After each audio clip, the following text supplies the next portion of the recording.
All right, here we go. 228. Pulling wood apart. I actually wrote some of the data down um, for us here. So this is the breaking strength of 20 pieces of Douglas fir. Here's the beginning of the list of data, and then here's the um, stem plot of this rounded to the nearest hundredths. So this is rounded to the nearest hundred.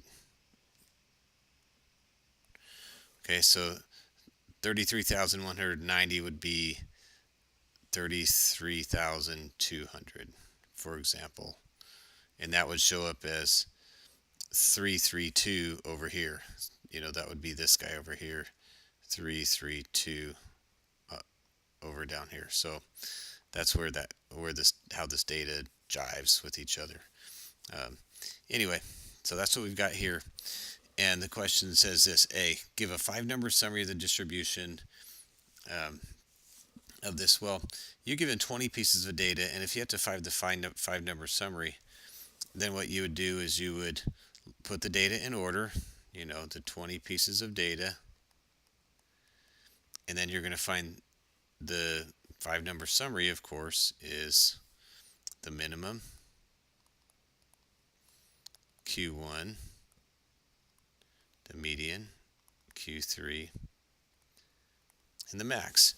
And in this case, I'm going to show you. Obviously, you have to be able to do this by hand, and we're going to do plenty of these in class by hand.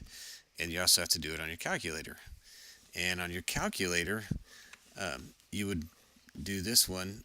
You would put these 20 pieces of data in your calculator into the list. So the list is stat, just to remind you, calc. I'm sorry, stat, and then edit. I'm getting ahead of myself. And so that's where you would put the data in the list. And then to calculate the 5-number summary, you'll quit the list, and then you'll go back to stat, and then calc, and then look at the first entry is one variable stat, and then you push enter. It defaults to L1, so if your data is in L1, it'll automatically go to L1. Some of the newer calculators will ask you which list it's in.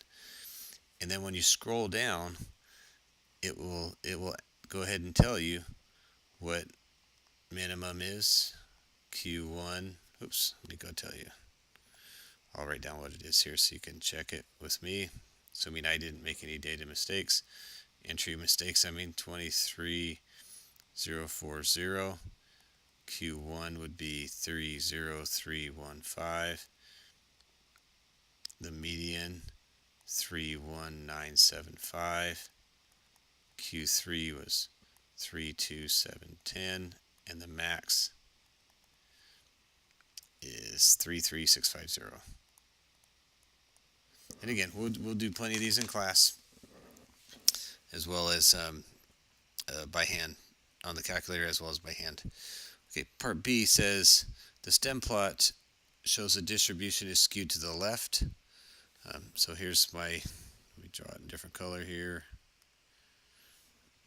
So it goes like this, right? So if you look at it on the side, you can see it's skewed towards the lower numbers. Does a 5-number summary show the skew? Okay. Can I look at the skew and see the skew from just these numbers here? And the answer is no, not really.